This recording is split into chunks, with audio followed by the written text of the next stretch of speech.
Halo Mas, selamat pagi. Jadi Udah jarang ketemu ya? Jarang ketemu. Keluar kota Sibuk terus. banget, iya.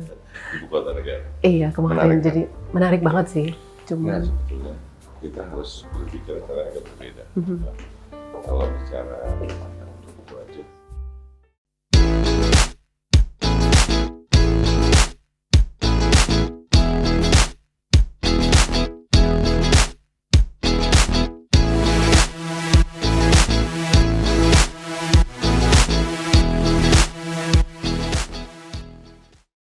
ya, setahun sudah Kadin di bawah pemerintahan Pak Arsyad Rashid. Tentu saja banyak perubahan yang sudah dilakukan. Kita akan ngobrol lebih lanjut dengan Pak Arsyad yang sudah hadir bersama kita di sini. masih Pak, Pak Arsyad sudah 1 tahun. 1 tahun. Pertanyaan saya pertama, apa yang sudah dilakukan selama 1 tahun ini? Menarik, karena ini 1 tahun ini kelihatannya baru kemarin, Ya, tapi ternyata we pass 1 year. Dan kita akan bermula dengan waktu itu bahwa balik lagi ke 4 pilar yang selalu kita katakan adalah 4 pilar tujuan kita. Pertama dengan moto inklusif dan kolaboratif. Terus 4 pilar itu balik pertama kesehatan, bagaimana kita membangun ekonomi daerah dan untuk memperkuat ekonomi nasional. Yang ketiga adalah bicara kewirausahaan dan kompetensi. Dan yang keempat bicara diri sendiri, organisasi dan juga regulasi untuk Kadin. Nah, kalau melihat ini, semuanya kita balikan pada itu. Selama 1 tahun ini yang pertama kesehatan. Alhamdulillah bahwa kita bergotong royong dengan masyarakat, dengan pemerintah, TNI Polri, semuanya. Bersama-sama kita bagaimana menangani mengenai vaksin pada waktu itu. Ya kan? Jadi kita membantu, pertama adalah pengadaannya, yaitu pengadaan vaksinnya di mana perusahaan-perusahaan swasta nasional ikut serta untuk meringankan beban daripada biaya vaksin. Terus yang kedua melakukan vaksinasi, ya kan? Nah, vaksinasi ini kita bekerja sama semuanya. Dan bukan hanya kita bicara Kadin, tapi karena Kadin ini kan rumahnya pengusaha besar, menengah, kecil, mikro, dan semua asosiasi yang ada, yaitu asosiasi yang terhadap perdagangan, investasi, dan bisnis lah ya. Nah, itu teman-teman asosiasi juga melakukan. Kadin-kadin daerah juga melakukan juga. Jadi memang upaya ini upaya gotong royong. Nah, selain vaksin pada waktu itu kalau masih ingat kita khawatir dengan oksigen pada waktu itu kan. Nah, akhirnya kita juga hadir di situ bersama semuanya bergotong royong bagaimana mendapatkan oksigen, ya kan. Bicara juga membuat rumah oksigen, lalu juga bicara oksigen keliling istilahnya gitu ya, ataupun vaksinasi keliling. Jadi kita siapkan juga kendaraan untuk bukannya kita yang didatangkan, tapi kita menjemput. Karena kan banyak teman-teman saudara kita yang UMKM, mereka harus dagang terus kan. betul. Jadi kasihan kalau nggak didatangi. Jadi dengan itu mereka nggak buang waktu, kita hadir di sana. Nah, itu dari segi kesehatan dan lebih lanjut lagi, kita juga mencoba membangun bagaimana nih industri kesehatan sendiri ke depannya. Nah, makanya kenapa juga kesehatan juga menjadi bagian daripada agenda yang dimana ini suatu alignment antara pemerintah dengan kita, kan ada juga namanya G20 nih, ya kan, Government 20, terus ada Business 20-nya yang akan terjadi pada bulan November, pertengahan tahun ini. Nah, ini juga bagian daripada agenda kita, itu yang kita bawa juga agenda yang namanya kesehatan ke situ. Nah, di sini kan bicara bukan hanya kesehatan dari konteks tadi vaksinasi saja, dan bukan bicara vaksinasi ataupun vaksin hanya untuk COVID-19, tetapi tuberkulosis dan lain-lain, karena kita juga masih menghadapi hal itu. Nah, itu juga coba bagaimana kita membuat yang namanya vaksin centers di Indonesia, dan juga bicara bagaimana Alkes, ya kan, balik-balik kan ingat kalau kadang-kadang suka lupa kita kan, dulu kita masih khawatir dengan masker aja susah nyarinya, ya kan. So, bagaimanapun kita harus membangun industri itu supaya kita bisa independen. Nah, itu satu glimpse daripada 1 tahun dalam konteks kesehatan sebagai ini. Pilar kedua. Nah, pilar yang kedua ini kewirausahaan, bicara ekonomi daerah dan juga ekonomi nasional. Nah, khususnya di sini itu kita bicara untuk bisa terlaksananya memperkuat ekonomi ini. Pastinya 2 hal yang paling penting.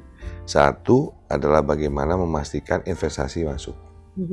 khususnya di provinsi-provinsi, kabupaten, semua di daerah, dan of course ya dengan itu dampaknya ada nasional. Nah yang kedua adalah perdagangan, bagaimana kita meningkatkan perdagangan, kita coba dorong itu supaya tadi perdagangan kita bisa naik ya. Dan alhamdulillah kalau kita melihat angka itu sekarang ini, kita lihat bahwa secara bergotong royong kita sudah misalnya tahun lalu ya, itu kita mencapai 60 miliar US dollar ya. Terus tahun ini target ini udah kurang lebih di atas itu 30% ya, yang mana 80 miliar US dollar atau kurang lebih 1.200 triliun lebih yang kita coba targetkan untuk investasi, karena dengan pegangan bahwa investasi itu akan menciptakan lapangan pekerjaan untuk menurunkan kemiskinan. Perdagangan juga gitu. Alhamdulillah harga komoditas memang tinggi-tinggi ya. Memang kita mendapat benefit, contohnya sawit, contohnya batu bara, contohnya mineral gitu ya. Tapi yang harus juga dilihat di sisi yang lain, yaitu apa? Bahwa ekspor kita yang aparel, yang namanya sepatu, yang namanya juga furniture, mebel, dan lain-lain, ini juga meningkat. Karena tadi, antara Cina dan Amerika itu kita mempunyai benefit. Nah di sini kita juga membantu untuk nge-push itu. Nah utamanya hal ini adalah balik kepada yang namanya Undang-Undang Cipta Kerja. Karena itu Undang-Undang Cipta Kerja itu memang menurut saya penting sekali. Karena kan spirit daripada Undang Cipta Kerja itu balik lagi menciptakan pengusaha untuk menciptakan lapangan pekerjaan untuk mengurangi kemiskinan. Jadi, nah ini kita harus jaga terus. Memang terjadi tantangan. Kita bisa mengerti khususnya dari teman-teman pekerja dan buruh. Ya. Nah, saya itu juga kita ajak bicara itu juga, makanya kita membangun namanya dialog sosial dengan teman-teman saudara kita buruh semua 8 konfederasi besar. Kita ajak bicara. Jadi kita bicara jangan bicara UMR saja, tapi bicara bagaimana supaya buruh itu yang namanya bisa sejahtera. Ya. Nah, sejahtera ini harus kita define kan. Nah, salah satunya pertama kita juga menjaga tadi investasi dan perdagangan, ya. Terus juga di situ kita bicara bagaimana memastikan second revenue income. Jadi dialog sosial dengan buruh ada. Nah di sini juga kita coba menyamakan, ya, apa sih yang dikatakan, karena kan sudah suatu hal yang sangat ini bahwa antara pekerja dan pengusaha membutuhkan antara satu sama lain. Ya. Nah ini utama sekali kita ada sosial untuk bertemu nih. Ya. Kalaupun ada Undang Cipta Kerja, ini kan Undang Cipta Kerja omnibus, banyak ya kaitannya.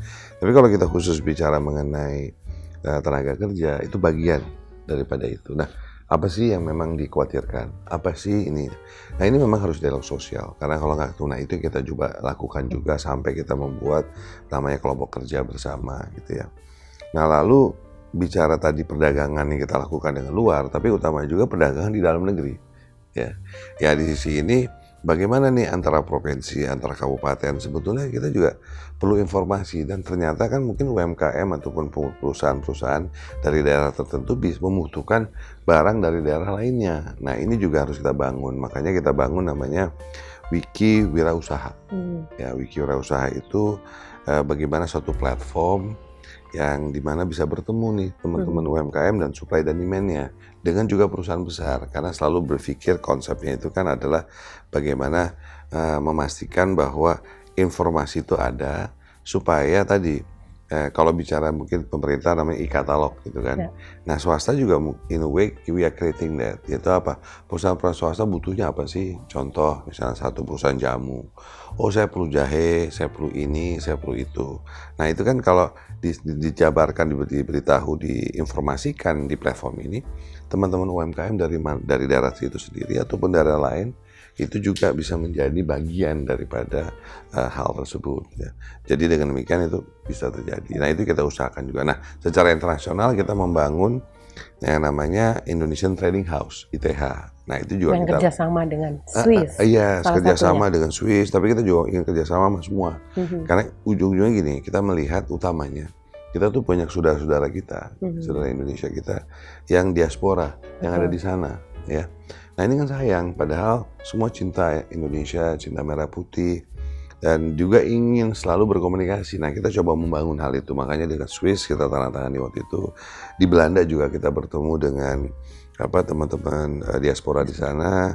Terus kita bicara Eropa, nanti kita juga akan adakan suatu acara bersama dengan semuanya, dengan di Amerika juga diaspora di sana.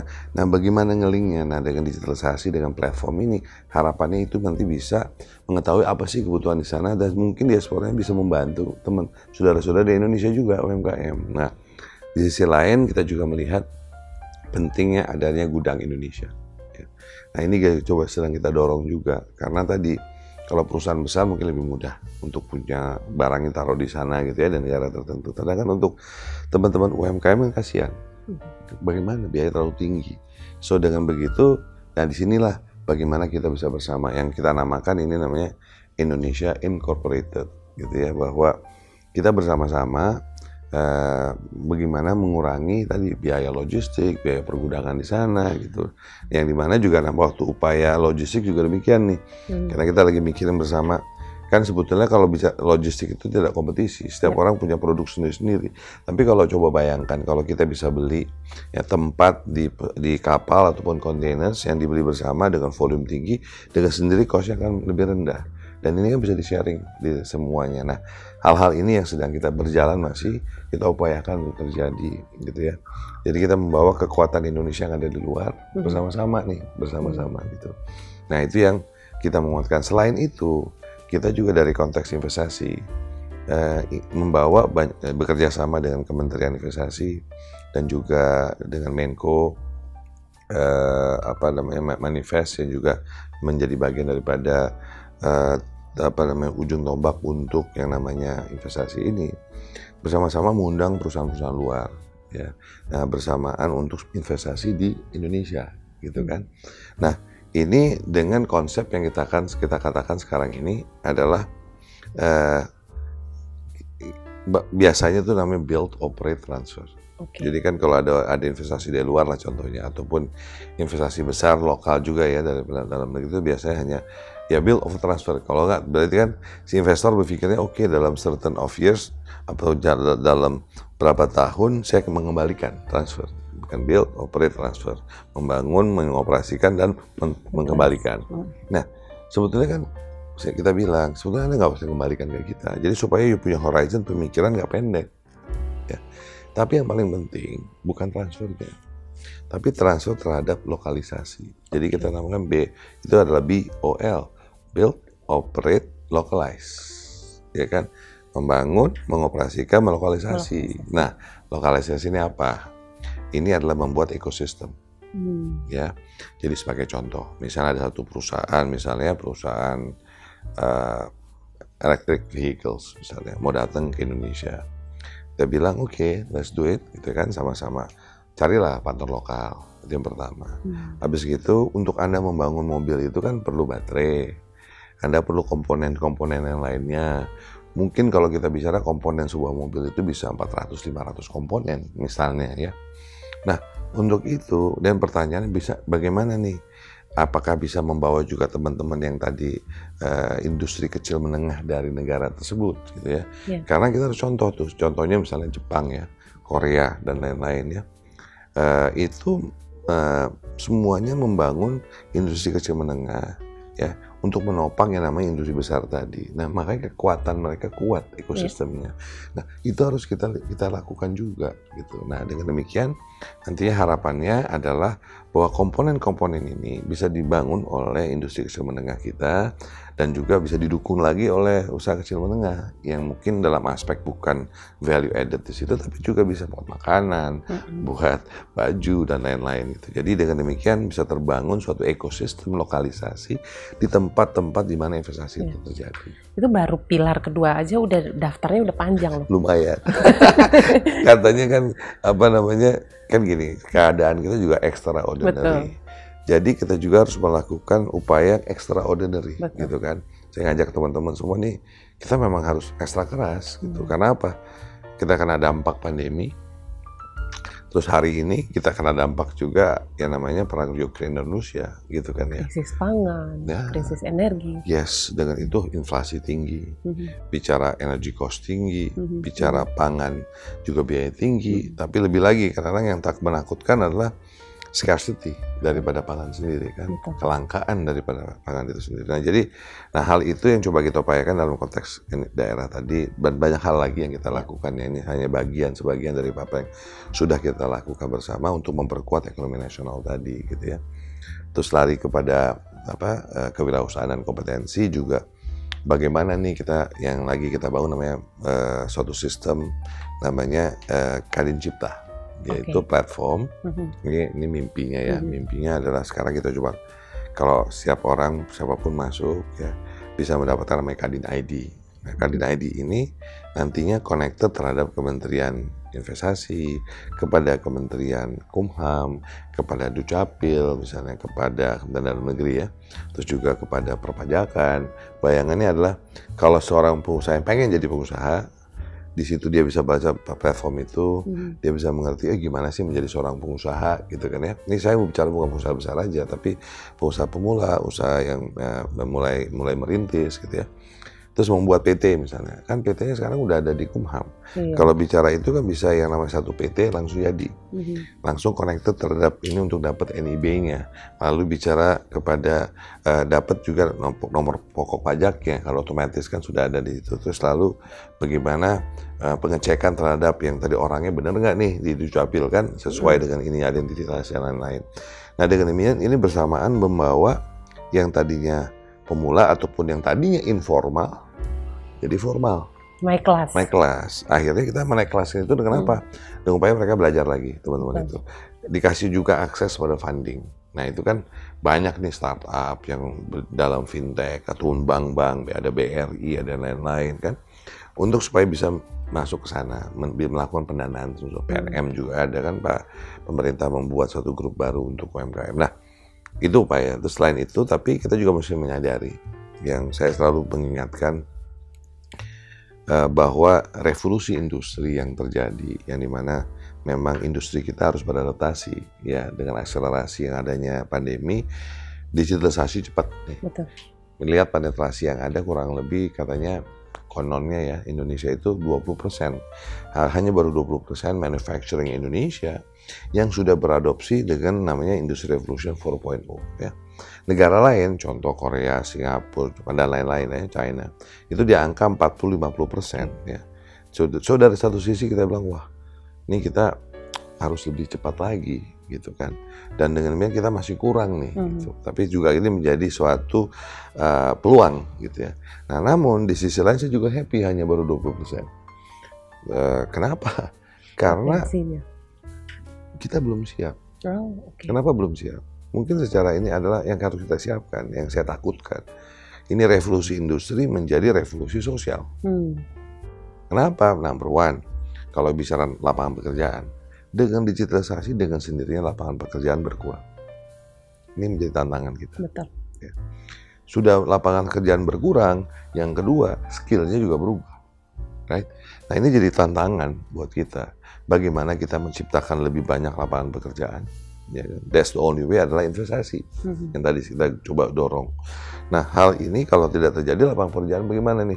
Lebih cepat orang mencari lapangan pekerjaan daripada lapangan pekerjaan disediakan. Nah ini bahaya. Ya kan? Nah makanya juga kita ada upaya bagaimana kita memastikan bisa juga mengirim skill workers kita keluar. Karena itu juga menjadi peluang. Kenapa? Demografi kita ini populasi 270 sekarang ini young generation semua, demografi bonus katanya. Tapi banyak negara di luar ya, yang dimana demografinya itu jumlah populasinya berkurang, ada jumlah umur itu juga tambah senior, kurang yang muda. Nah ini kan menjadi juga opportunities untuk kita mengirimkan skill workers kita, selain membuat lapangan pekerjaan dengan upaya investasi tadi. Nah di lain itu skillnya nih yang paling penting, lari kepada satu tadi kewirausahaan yang pilar ketiga kita untuk mengembangkan dan menaikkan kelas dan juga menciptakan lebih banyak lagi pengusaha karena menciptakan lapangan pekerjaan. Di sisi lain juga bicara mengenai kompetensinya. Nah di sini kita sangat menyambut baik apa yang sudah diputuskan pemerintah. Pak Presiden mengeluarkan Kepres khususnya untuk vokasi, karena ini menjadi challenge. Ini adalah salah satu jawaban ya. Karena tadi mau gimana, mau reskill, upskill kita pekerja dan buruh pada hari ini, lebih lanjut lagi bagaimana memastikan very good yang sudah dilakukan oleh Kementerian Pendidikan dengan S1-nya, dengan link and match, tapi itu kan hanya 10-15%, 20% maksimal. Yang kebanyakan tuh teman-teman skillnya SMA, ya kan, disitulah SMK-nya, disitulah SMP-nya juga gimana. Ini kita juga lihat bahwa secara jangka awalnya adalah tadi kita mesti memastikan standarisasi daripada sertifikasi skill dan lain-lainnya. Namun di sisi lain adalah bagaimana ke depannya melihat sistem pendidikan kita, ya kan? Karena juga selain tadi bicara bagaimana supaya kalau teman-teman tuh udah sekolah, misalnya SMP lah ya atau SMA, dia dapat skill, dia bisa kerja dulu, bisa balik lagi, ambil lagi sertifikat, naik lagi, akhirnya ultimately bisa lebih tinggi lagi gitu kan. Nah ini yang seperti di Jerman, di Swiss dan lain-lain, makanya kita ajak negara-negara itu untuk yuk kerjasama sama kita supaya memastikan bisa terjadi. Dan di sini kan demand and supply. Nah demand ini kan yang mengerti kita sebagai pengusaha, yang mengerti supply-nya ya ada yang bisa menciptakan supply ini adalah akademisi. So di sini memang perlu gotong royong, bukan hanya level S1 tapi semua. Di sisi lain lagi adalah juga skillnya. Nah ini kita juga ngajak teman-teman dari profesi, karena mereka yang mengerti ini standarnya kayak gimana nih, what kind of skill yang dibutuhkan untuk profesi tersebut misalnya gitu kan. Nah ini juga menjadi kaitan, jadi Kepres ini bagus sekali karena memberikan dari supply dan demand, duduk yuk bersama, regulasi apa yang diperlukan, bagaimana yang diperlukan. Nah ini pada akhir bulan ini kita harus presentasi menjelaskan bagaimana pemikiran kita untuk strategi daripada vokasi ini ataupun kompetensi ini. Nah itu dari sisi ketiga. Nah yang keempat, pilar yang kita ini, walaupun ada hal yang lain ya Mbak, kita lakukan juga yang kita push untuk namanya tadi kewirausahaan dan juga kompetensi. Yang keempat bicara mengenai regulasi dan juga internal organisasi, itu ngeliat diri sendiri. Nah kita baru aja ada Munasus. Alhamdulillah Munasusnya ini Munasus yang ke-8 katanya. Nah Munasus yang terakhir terjadi itu pada tahun 2010 waktu itu. Nah jadi udah 12 tahun yang lalu sejak itu. Apa sih Munasus ini? Ya itu utamanya adalah memperkuat namanya ADART daripada organisasi dan juga melaksanakan adaptasi ADART ini dengan keadaan situasi hari ini yang dikatakan sebagai the new normal, the new reality, the new dunia baru gitu kan ya. Berarti external masses yang paling kecil istilah gini lah, kalau dulu rapat itu cuma hanya offline harus hadir, ya sekarang ini dengan adanya teknologi kan bisa juga online, jadi bisa hybrid. Nah contoh-contoh ini kita masukkan juga seperti ADRT. Namun yang lebih utama daripada ini lagi, kita lihat ini harus diperkuat jelas supaya kita ingin memastikan hanya ada satu kadin. Kenapa satu kadin? Yaitu undang-undangnya jelas. Karena kita kadin itu mempunyai undang-undang namanya Undang-Undang Nomor 1 tahun 1987 yang judulnya adalah Kamar Dagang dan Industri gitu ya.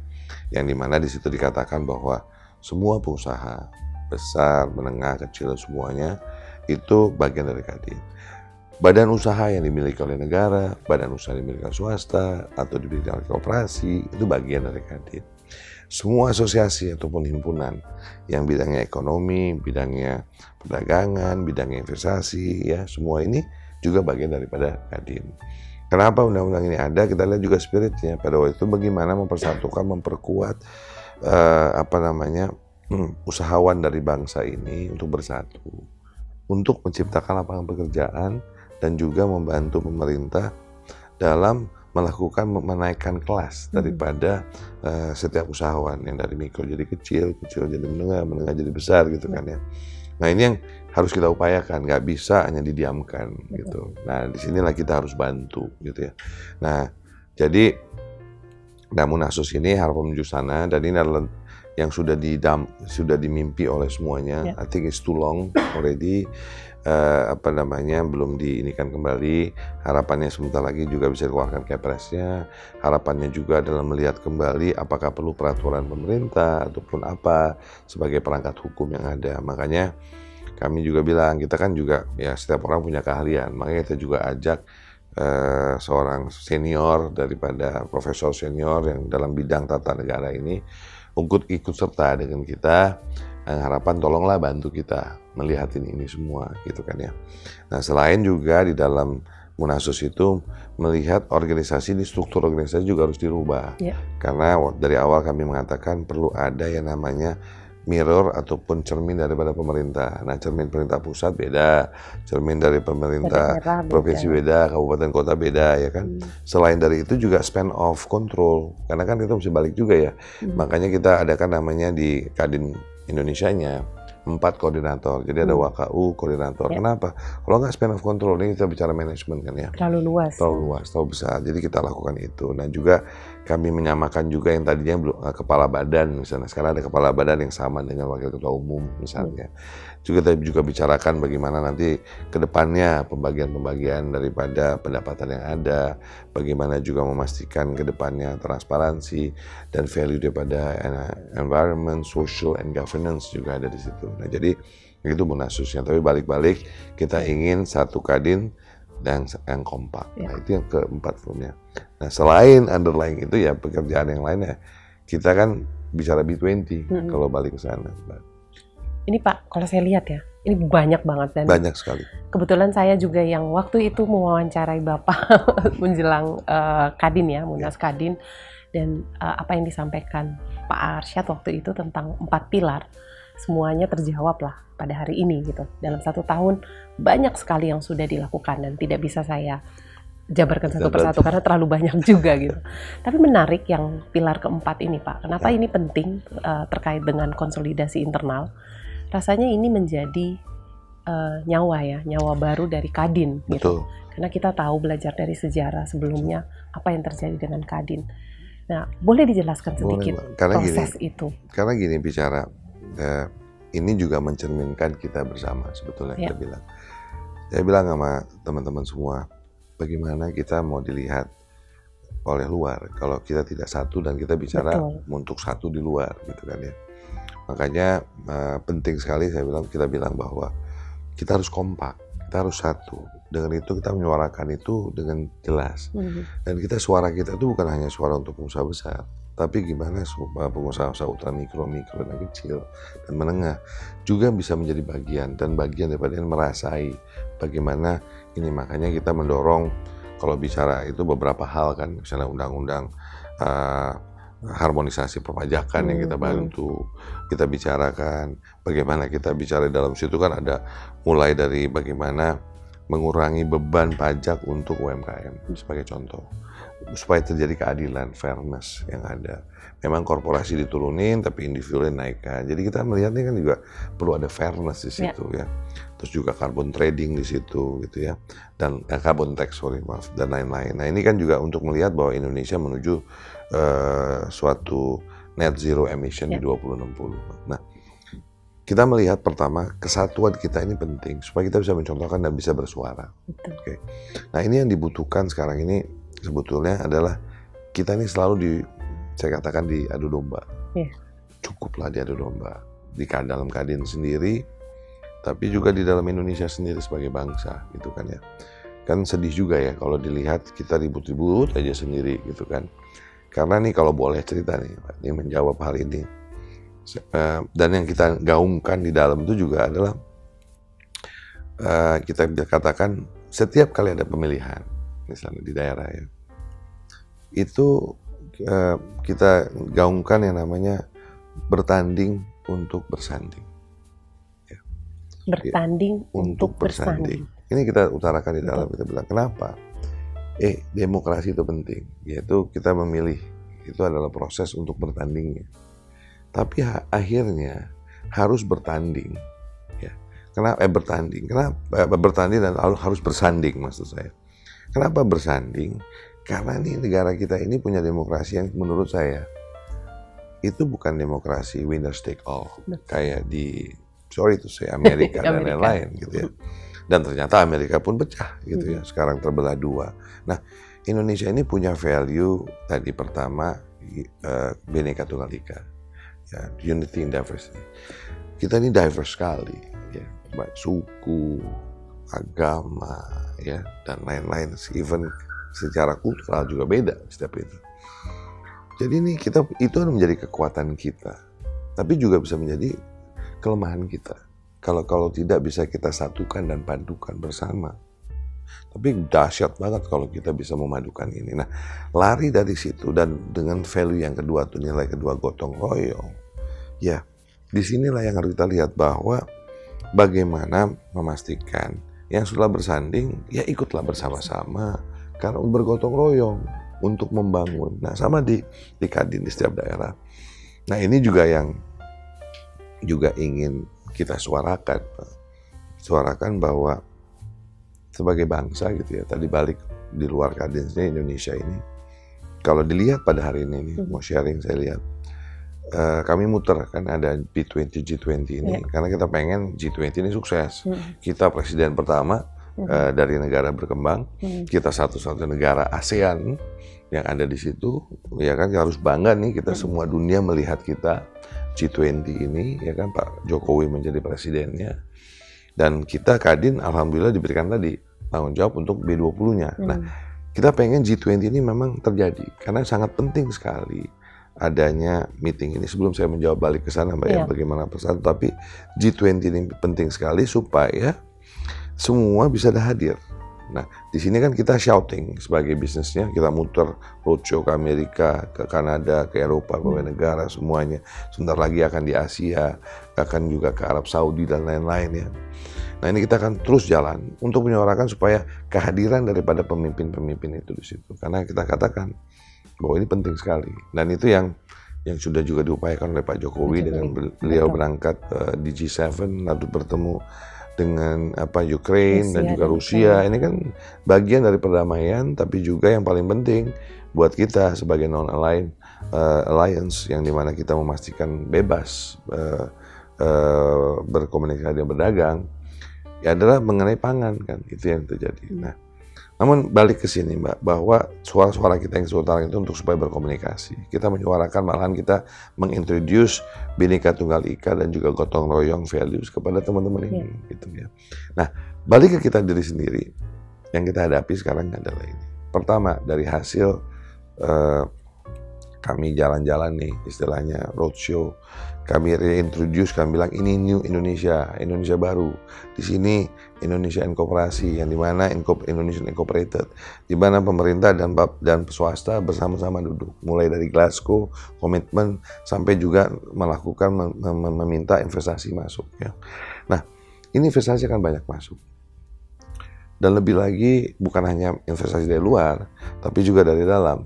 Nah, di sisi lain juga perdagangan juga begitu banyak sekali posisi-posisi, makanya di Kadin kita bilang perang ekonomi gitu, ada perang melawan pandemi dan perang ekonomi, karena ini perang ekonomi kita sekarang ini. Untuk memenangkan kita harus pintar. Betul. Ya. Nah, kita sekarang mendapat peluang sebagai pengganti negara dari Cina sebagai supplier. Ya kan? Dan kita memiliki semua. Kita ada populasi 270 juta yang kita ada sumber daya alamnya, kita bisa memproduksinya, dan kita negara demokrasi ketiga terbesar di dunia. Dan ini menjadi ingredient satu bumbu untuk mereka interest. Di Eropa juga gitu banyak. Makanya Presiden Jerman pun datang ke sini ya bertemu. Belum menteri-menteri luar negeri, kalau dilihat berapa menteri luar negeri Eropa yang datang ke Indonesia. Ini semua melihat animonya bahwa ini akan masuk, dan dari luar iya, di dalam juga pengusaha-pengusaha ingin melakukan investasi. Jadi investment akan naik, perdagangan akan naik. Jadi peluang Indonesia ini baik sekali. Jadi istilahnya kalau saya bilang uang akan masuk di 2 tahun ini, tahun depan di 23, di 24, di 25, ini akan masuk. Ya. Nah, di sisi lain kita punya tantangan. Yang tadi kita bicara high energy cost, pangan yang tinggi, semua ini, inflasi yang tinggi. Ini harus dijaga. Bagaimana? Bayangkan aja bensin, paling gampang. Harga bensin di Indonesia adalah segini. Di luar negeri harganya segini semua loh. Ya kan? Bagaimana caranya? Pasti nggak mungkin ujung-ujungnya duit. Udah, untuk supaya memastikan ini, pasti harus dana. Kalau ada perdagangan terus, bisa dipajakkan, dananya bisa dipakai di sini. Uang masuk investasi bisa memperkuat posisi keperkokohan kita di dalam. Dan selain itu memper juga namanya lapangan pekerjaan, ya kan? Nah, hal ini sudah pegang terus. Nah, namun di sisi lain, tadi kalau di Indonesianya ada juga tantangan, yaitu kita akan ada pesta demokrasi. Nah, di tahun 2024 nih, Mbak. Ini menarik nih. Ya. Nah, untuk ini ya kita kan negara, memang kita sudah buktikan loh. Kita negara demokrasi yang kita melewati semua ini. Coba lihat kerennya kemarin waktu pada pemilu yang lalu. Bagaimana Indonesia mencontohkan pada dunia. Kelihatannya kencang, bang. Akhirnya ternyata kita punya negarawan. Pak Jokowi dan Pak Prabowo.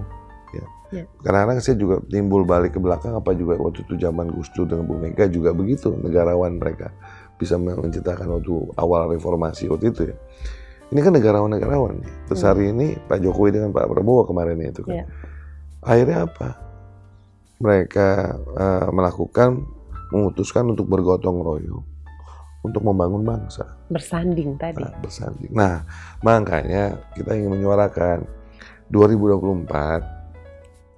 Yes, demokrasi harus terjadi, itu bertanding. Tapi kami harapkan ujungnya itu bersanding. Karena tadi kita harus bangun bangsa ini bersama-sama, gitu. Dan sekarang ini saya suka mikirin, saya bilang, Mbak, saya pernah sharing mungkin dulu. Saya bilang saya baca buku namanya The Half Time. Iya. Ya, saya bicara kenapa. Saya bilang babak pertama kehidupan, babak kedua kehidupan, ya kan. Terus itulah yang saya bilang, kenapa saya jadi nggak pernah kepikir jadi ketum Kadin, saya masuk ke sana ya. Karena saya berpikir what can I do gitu kan untuk dampak gitu. Nah, saya membayangkan waktu itu sempat saya mikir, saya bilang, wah, kalau manusia itu punya yang namanya midlife ataupun tadi half time ada babak kedua, mungkin negara juga ya punya. Nah, terus saya pikir, wow, kalau pikir babak pertama kita kapan ya? Saya melihat babak pertama Indonesia itu sejak kita merdeka. 17 Agustus 1945. Ya kan, itu mulai babak pertama kita. Bung Karno membawa kita ke awal. Sampai dengan mungkin kita katakan reformasi. Itu adalah babak pertama kehidupan bangsa Indonesia. Lalu selama ini saya merasa ini kita masih di half time. Half time itu selalu kan sebelum kalau main bola mau babak kedua persiapan dulu. Transisi. Strateginya gimana, ini gimana, mau ngapain nih kita gitu. Kita berputar-putar kita di situ. Ya. Nah, saya melihat sejak Pak Jokowi ini adalah awal babak kedua kita dalam kehidupan Indonesia. Ya. Jadi sudah mulai nih babak kedua kita. Kenapa? Contohnya kita semua sepakat ya. Saya sih sepakat ya. Saya setuju bahwa kita harus ada visi. Sekarang ada visi kita. Ingin menjadi negara 5 besar ekonomi dunia yang mempunyai nanti berkeadilan dan juga kesejahteraan untuk bangsa supaya pada tahun 2045, ya kan? Jadi 100 tahun nih. Nah, jadi dari 1945, 245 nih. Ya. Jadi babak pertama, pertengahan, sekarang babak kedua. Nah, ini mulai dibangun kan? Dengan apa? Infrastruktur dibangun, hard infrastruktur, soft infrastruktur. Karena dua-duanya kita perlukan kan, manusia juga harus kita bangun. Nah, ini babak kedua. Nah, ini tujuan kita udah jelas, gitu kan. Nah, jadi penting untuk kita bergotong royong. Seperti kita menghadapi pandemi, kita bergotong royong, kita berhasil. Ya. Ini juga kalau kita bergotong royong, kita bisa memastikan kita bisa menjadi 5 besar ekonomi besar dunia. Nomor 7 pada 2030. Makanya kami menyuarakan, udahlah, bertanding untuk bersanding. Tapi kalau saya lihat nih Pak ya, bersanding, bergotong royong untuk penanganan pandemi kemarin, itu mungkin gampang. Ya. Tapi bertanding untuk bersanding di politik, ini susah. Nggak boleh bilang susah. Nggak boleh bilang susah ya? Bilang susah. Karena kita harus optimis sebagai bangsa. Jadi yang harus kita lakukan adalah kita harus bersatu dulu. Kita menang perang di 1945 karena kita bersatu.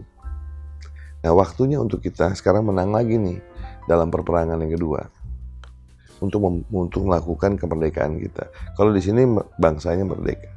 Tapi secara ekonomi ataupun kesejahteraan dan keadilan belum. Kita punya tujuan untuk memenangkan itu juga. Kita ingin memastikan itu terjadi. Jadi kita sekarang ingin melakukan memerdekakan, merayakan kemerdekaan kita nanti 100 tahun, di mana di situ Indonesia itu benar-benar sudah merdeka secara ekonomi, berkeadilan dan juga sejahtera bangsanya. Nah, ini kita menuju ke sana. Nah, harus optimis yang pertama. Terus kalau bicara kan gini ya, at the end of the day, yang terjadi pertandingan ini ataupun katakan yang namanya kompetisi tadi, ya, ataupun bertanding itu kan mencari seorang pemimpin, ya. Seorang pemimpin yang mewakili siapa sih? Rakyat. Kan ujungnya di situ. Betul. Nah jadi kalau sekarang makanya saya ngomong selalu kayak bus lah, saya bilang. Sekarang kemarin ini waktu saya naik bus selama ini dalam masa halftime ini agak bingung sih terus terang. Ya bus Indonesia ini mau kemana kita itu kan. Tapi memang kita lagi mencari jati diri karena midlife crisis. Nah sekarang sudah mulai ada jati dirinya. Terus duduk di dalam bus itu saya udah mulai jelas sekarang. Trayek kita menuju Indonesia Emas 2045. Sama kalau kita mau naik bus mau kemana pun kan utamanya trayeknya dulu, Mbak. Betul. Sekarang yang kedua kita tinggal memilih siapa supirnya. Jadi tinggal kita lihat tujuannya udah jelas, trayeknya udah jelas. Tinggal si supirnya. Nah, supirnya ini kita lihat, kita mau cari yang ugal-ugalan, yang tahu jalan. Yang tahu jalan, kita tanyain dong, mau lewat mana nih bos, gitu kan. Bapak mau dibawa kemana kita? Tujuan kita jelas, mau jalan tol, jalan biasa, ngebutnya berapa, jalannya bagaimana, lewat mana, kan gitu ya. Dan akhirnya nanti kondekturnya, karena kondektur membantu si supirnya ini kan. Nah jadi bayangkan ini kita tuh kayak anggaplah kepala kelas, ketua kelas. Yang kita cari ketua kelasnya, supaya ada leadnya, membawa kita menuju sana. Yang lainnya kan bagian juga yang harus bersama. Jadi harus optimis, dan saya punya optimisme bahwa hati daripada semua pemimpin kita. Dan gini loh, sayangnya banyak calon yang hebat-hebat. Calon pemimpin bangsa loh. Jangan sampai pemimpin bangsa ini pecah. Kenapa nggak bangun malah gotong royong, energinya disatukan bersama-sama untuk membangun. Karena kita punya tujuan yang sama, kesejahteraan untuk bangsa ini. Gitu. Nah dengan itu pertama kita ingin menyuarakan bahwa yuk kita bicara bertanding untuk bersanding. Ya. Kita contoh apa yang sudah dilakukan Pak Jokowi dan Pak Prabowo kemarin ini. Lalu yang kedua kami juga ingin menyuarakan secara usaha nih, janganlah, karena kita udah babak pertama udah istirahat, udah babak kedua nih kita udah mulai bangun nih, ya. Nah ada kebiasaan kita yang mungkin bukan kebiasaan lah, yang harus kita rubah ke dalam proses pembelajaran demokrasi. Jangan ada yang namanya politik dendam, ya. Bahwa setiap kali ada perubahan pemerintahan atau gimana, semua kebijakannya dianggap jelek, semua programnya dianggap jelek, gitu. Nah ini kita jangan. Dengan itu kita menyuarakan bagaimana kebijakan dan program yang berkelanjutan, ya. Nah dengan ini berkelanjutan, gitu. Jadi ya kalau sudah ada yang baik diteruskan dong, ya kan. Misalnya pembangunan infrastruktur yang belum selesaikan. Ya kan, program soft infrastruktur dengan vokasinya ini bagus memang untuk ini, untuk kompetensi daripada bangsa ini kita teruskan. Nah, apa yang harus diteruskan kebijakan ini? Malah kalau yang kurang ya kita perkuat, ya kan. Manusia nggak ada yang sempurna. Betul. Kita membuat sesuatunya. Jadi ada yang namanya continuous improvement. Nah itu yang harus kita lakukan. Sama jadi kebijakan dan program yang ada. Itu yang kedua. Terus yang ketiga, sekarang juga kita ingin menyuarakan banyak bicara tentang ibu kota negara, ya. Pro dan kontra dan selalu ini. Pertama saya bilang, bukannya DPR sudah memutuskan. DPR itu kan mewakili rakyat ya. Jadi kalau secara proses nggak perlu lagi dipertanyakan. Sudah diputus, sudah terjadi keputusannya. Dan setahu saya hampir semua partai, mungkin ada 1-2 lah ya, satu partai mungkin yang tidak setuju. Tapi sudah ada keputusan. Nah, dengan ada keputusan ini, pertanyaan yang mendasar, kenapa? Ya kan yang selalu kita lupa. Bahwa pertama ide ibu kota negara ini bukan lahir di Pak Jokowi loh. Dari zaman Bung Karno pun sudah dibicarakan. Kenapa? Waktu itu yang membayangkan gimana suatu ibu kota yang mempunyai lokasi di tengah-tengah terhadap seluruh Sabang sampai Merauke, ya kan? Itu dicari nih tempatnya waktu itu. Terus setiap presiden juga kalau kita bicara pada waktu itu pasti ada pemikiran untuk hal itu. Zaman Pak Harto waktu itu Orba Jonggol kalau nggak salah waktu itu bicaranya. Terus zaman ini apa gitu. Jadi kan setiap zaman tuh ada pemikiran-pemikiran untuk memindahkan. Nah, sekarang Pak Jokowi hanya makan, udahlah, kita sudah bicara ini dari mulai merdeka kali sampai hari ini, kenapa nggak kita lakukan ya? Kan gitu. Yuk, jalanin nih ibu kotanya ini. Dan juga karena ya kita juga harus mengerti, Jakarta juga mempunyai tantangannya sendiri secara lingkungan dan lain-lain ya. Nah, dengan demikian yang harus kita lihat ini adalah apa? Kalau pencetusnya dari awal waktu itu, pemikiran founding fathers dan semuanya ini, berarti ada satu makna apa? Membuat suatu kota yang di tengah-tengah di Indonesia ini menjadi milik bersama, kan istilahnya di sana nih. Sebagai apa? Sebagai simbol. 1945, sekarang kita ada 2045. Ini adalah simbol 100 tahun Indonesia merdeka, yang dimana kita ingin memastikan kita punya kota baru. Bukan hanya ibu kota loh, tapi kota baru yang mencerminkan Indonesia. Apa? Makanya Pak Jokowi mengatakan ini harus green, ya kan? Ya. Mungkin nanti akan jadi ibu kota negara pertama yang dapat revenue dari carbon credit, karena kota dan hutan bersama. Di sini juga akan membayangkan jadi green economy yang pertama. Yang kedua, dalam konteks ekonomi ini juga ada namanya energy transition, ya kan? Ini juga menjadi ini, memastikan nanti di sana renewable semua. Makanya pakai hydro bangun di Kaltara. Nanti juga ada tenaga surya ataupun solar di sana. Ya, terus lebih lanjut lagi merepresentasikan yang namanya menuju carbon zero, ya kan, net zero itu apa? Kendaraan di sana harus listrik supaya bersih. Di situ karena biaya kesehatan kita BPJS naik terus. Di sana merepresentasikan setiap kota yang harus dibangun sekarang harus meningkatkan prevention. Itu apa? Jalan deh, pakai sepeda deh, ya kan? Supaya prevention, supaya kesehatan. Bukan hanya membangun industri kesehatannya, tapi harus ada prevention of health-nya ke depan, ya kan? Itu mewakili itu juga. Kita lihat juga bagaimana industri yang dibangun ke depan sebagai digital economy. Nah, di situ juga ingin menjadi wakil dari itu, ya. Terus di situ juga kami menyarankan juga di sini bagaimana itu menjadi tempat human capital development sebagai simbol dari kota, istilahnya research and development. Di situ juga ada universitas ataupun vokasi yang sangat terkenal, menjadi barometer baru di situ, ya kan? Dan nantinya lebih lanjut lagi mesti memang kita memikirkan juga belajar dari negara lain. Bagaimana suksesnya membuat kota baru, ya kan? Nggak usah malu kita, ya mesti tanya yang pengalaman mereka gitu kan, udah bagaimana nih misalnya lah, dibikin suatu insentif khusus untuk apakah itu perusahaan luar negeri ataupun dalam negeri yang mau berdiri di sana, tapi di sana atau katakanlah kalau di ibu kota sana boleh orang luar mendapatkan visa tinggal, bukan untuk kerja ya, tapi tinggal yang lama, jadi mereka juga bisa beli rumah di sana, bisa membangun itu. Nah ini kan adalah suatu simbol baru. Nah ini yang harus dipikirkan. Nah jadi ini juga menurut saya kita harus sebagai bangsa menjaga ini juga, karena ini simbol bahwa inilah tujuan kita, ini di sana gitu. Nah namun memang harus dilihat kembali programnya sendiri, implementationnya, strateginya bagaimana. Ini harus kita bersama. Kalau dibilang wah ini ada yang bilang nggak kurang baik ini, ya nggak apa-apa, omongin aja, ya kan?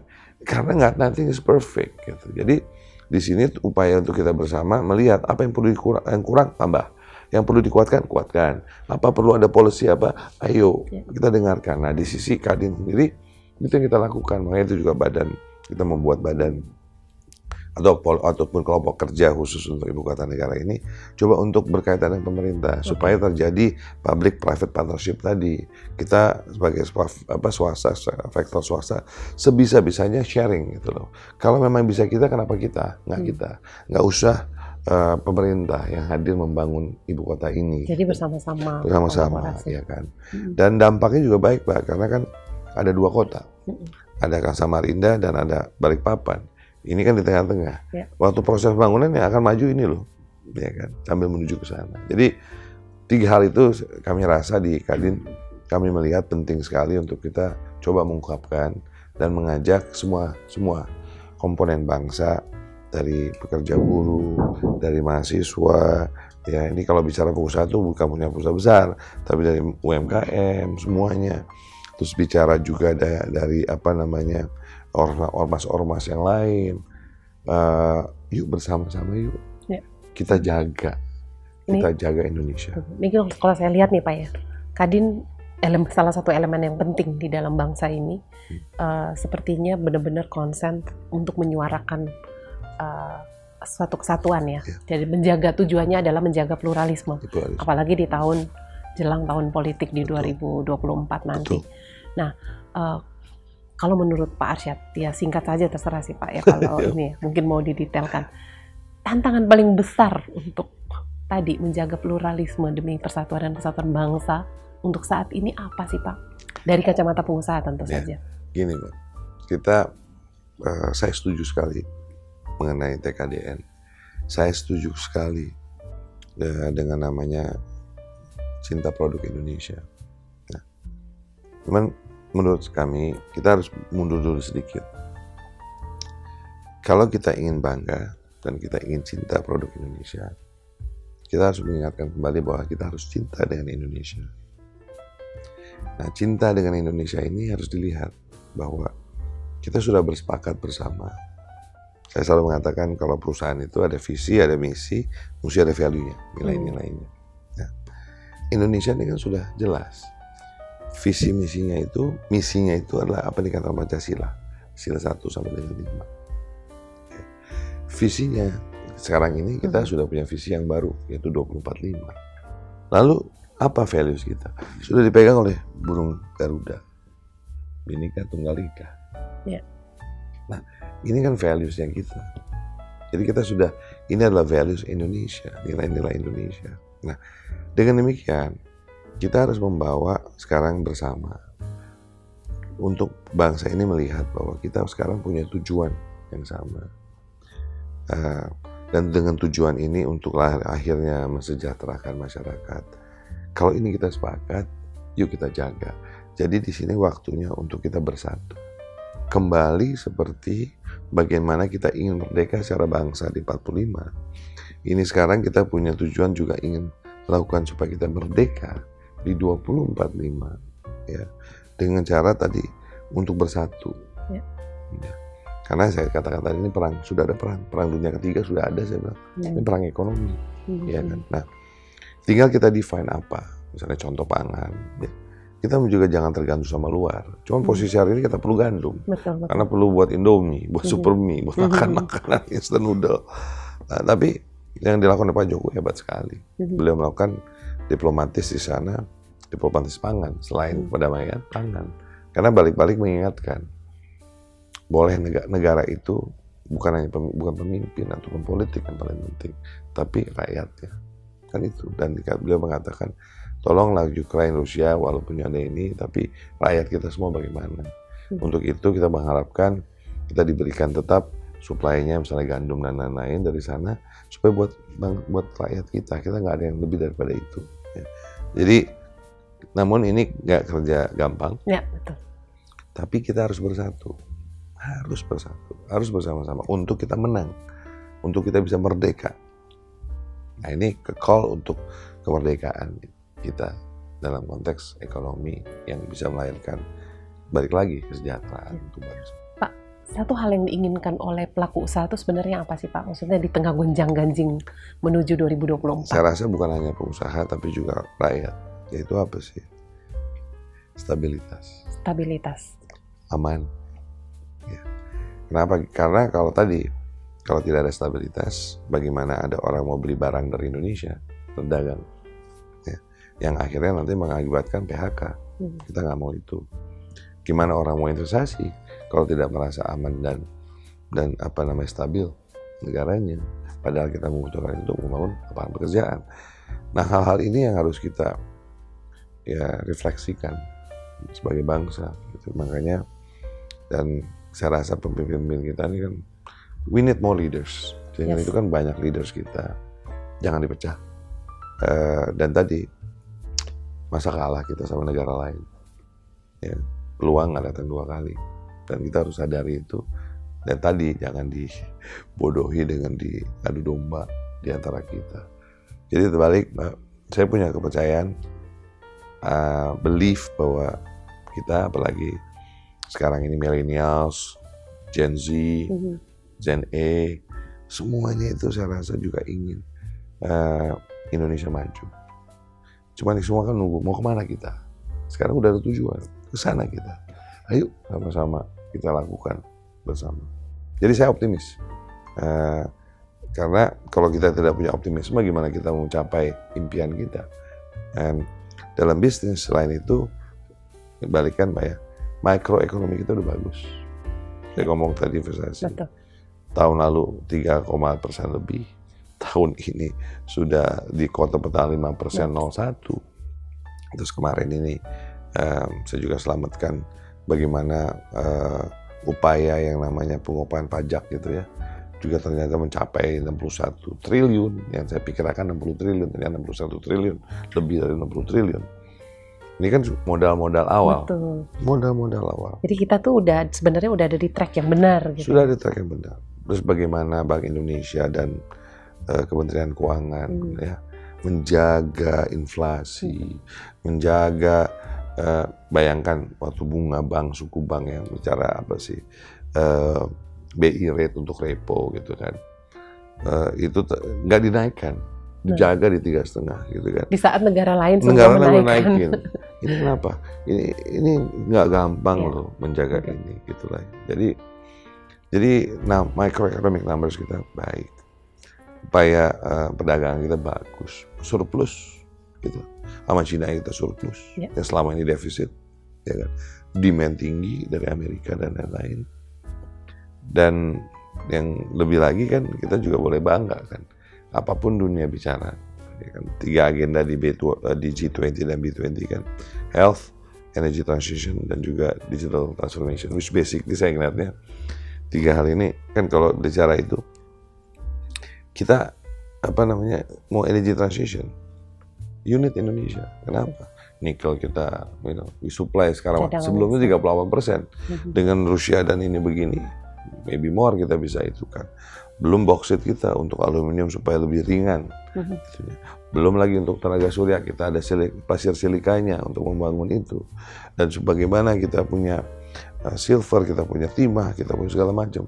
Nah ini kan dengan hilirisasi ini yang dilakukan oleh pemerintah itu penting supaya value added ada pekerjaan. Jadi ingredientsnya, bumbu-bumbunya ada semua untuk kita maju. Jadi sayang nih, udah kelihatan semuanya bagus. Nah janganlah sampai ada karena upaya 1-2 orang ataupun oknum-oknum tertentu untuk memecahkan ataupun negara lain di dunia ini yang tidak senang Indonesia maju, kita diadu domba. Jadi kalau saya lihatnya gini Pak, semua modal yang sudah ada tadi, modal besar untuk ekonomi kita, jangan sampai kemudian pun dikacaukan oleh polarisasi yang terjadi jelang 2024. Betul, makanya saya menyuarakan Pak. Dan saya rasa insya Allah Mbak ya, yang lain saya berpikiran positif lah ya. Kayaknya semua mau itu. Yuk bertanding untuk bersanding. Inilah demokrasi Indonesia, demokrasi Pancasila. Ini menarik sekali sih Pak, konsep yang mungkin dibawa, yang selama ini dijaga di Kadin ya, terutama di Kadin-Kadin daerah, terus kemudian dibawa ke dalam konteks yang lebih besar, dalam bernegara. Saya pikir kita harus promote itu. Sama-sama. Seruan Kadin bertanding untuk bersanding. Ini keren banget dan ya pasti kita support dan kita terus suarakan ini ya Pak ya. Bersama-sama. Betul. Jadi dengan itu dendangnya sudah clear. Betul. Bahwa yang kita inginkan stabilitas. Stabilitas. Untuk ekonomi yang lebih baik. Betul. Untuk ekonomi yang lebih baik pada tahun 2024.